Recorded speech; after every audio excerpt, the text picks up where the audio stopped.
नमस्कार, मैं हूं सुचारिता कुकरेती और सबसे पहले बात करते हैं आतंकवाद पर डबल स्टैंडर्ड अपनाने वाले पाकिस्तान पर आज हुए डबल अटैक की।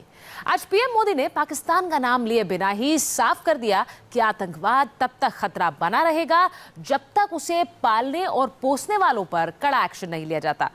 PM Modi heart of Asia सम्मेलन में बोल रहे थे, जहां अफगानिस्तान के राष्ट्रपति ने भी पाकिस्तान की पोल खोलकर रख दी।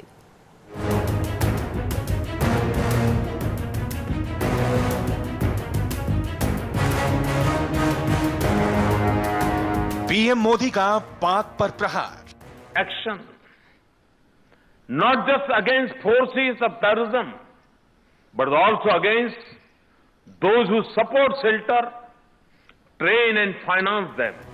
अफगानिस्तान का पाक पर attack.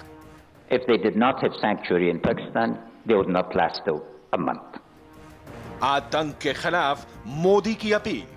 Silence and inaction against terrorism in Afghanistan and our region will only embolden terrorists and their masters.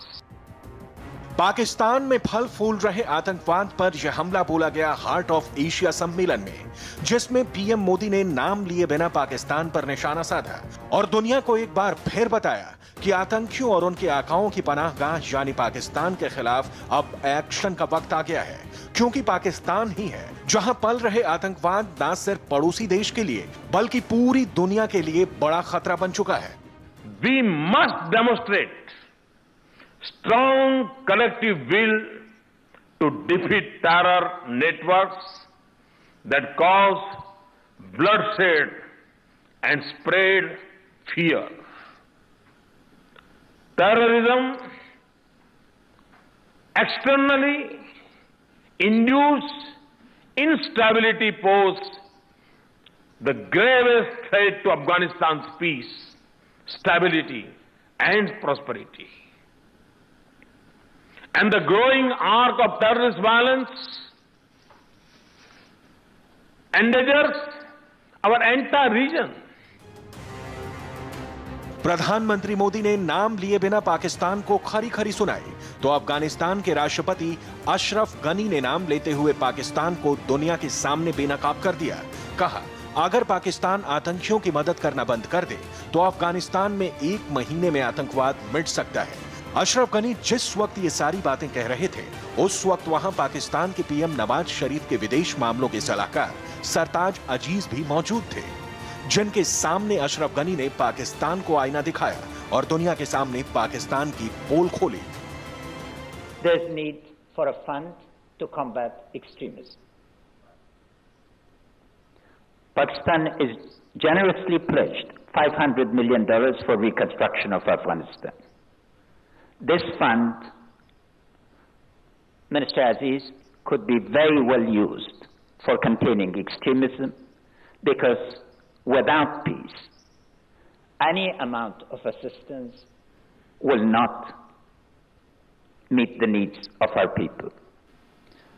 One of the key figures in the Taliban movement recently said, if they did not have sanctuary in Pakistan, they would not last a month. आतंकवाद के मुद्दे पर अफगानिस्तान ने जिस तरह पाकिस्तान का पर्दाफाश किया, उसके बाद प्रधानमंत्री मोदी ने भी जोरदार वार किया, दुनिया से अपील की कि अब आतंकियों के साथ साथ आतंकियों को पनाह देने वाले देशों के खिलाफ भी एक्शन लिया जाए। Support for Voices for Peace in Afghanistan alone is not enough. It must be backed by resolute action, not just against forces of terrorism, but also against those who support shelter, train and finance them. Silence and inaction against terrorism in Afghanistan and our region will only embolden terrorists and their masters. Bharat और अफगानिस्तान ने जिस तरह एक बार फिर दुनिया के सामने आतंकवाद को लेकर पाकिस्तान का दोहरा रवैया और असली चेहरा सामने रखा, उसके बाद पाकिस्तान की बोलती बंद हो गई। सरताज अजीज से जब मीडिया ने रिएक्शन जानना चाहा तो वो बिना कुछ कहे निकल गए। अजीज साहब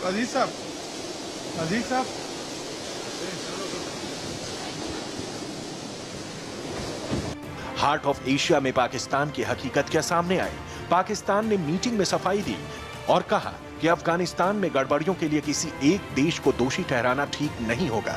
पाकिस्तान कुछ भी दावा करे, लेकिन एक बार पाकिस्तान आतंकवाद पर अपने डबल स्टैंडर्ड्स को लेकर इंटरनेशनल फोरम पर अलग थलग पड़ता नजर आया। हार्ट ऑफ एशिया सम्मेलन में पाकिस्तान प्रायोजित आतंकवाद पर जोरदार प्रहार किया गया। पहली बार इसके घोषणा पत्र में पाकिस्तान में फल फूल रहे आतंकी संगठनों को लेकर गहरी चिंता जताई गई है। The three big issues of the conference were: 1, countering terrorism to create stability and security in Afghanistan; 2, providing Afghanistan connectivity to strengthen economic activities; and 3, development which is essential for the progress of Afghanistan. The declaration recognizes terrorism as the biggest threat to peace and stability and demands immediate end to all forms of terrorism and all support financing safe havens and sanctuaries to it. For the first time, a Heart of Asia declaration expressed concern at the violence caused in Afghanistan and the region by terrorist groups like Al-Qaeda, Daesh, Lashkar-e-Toiba and Jaish-e-Mohammed, etc.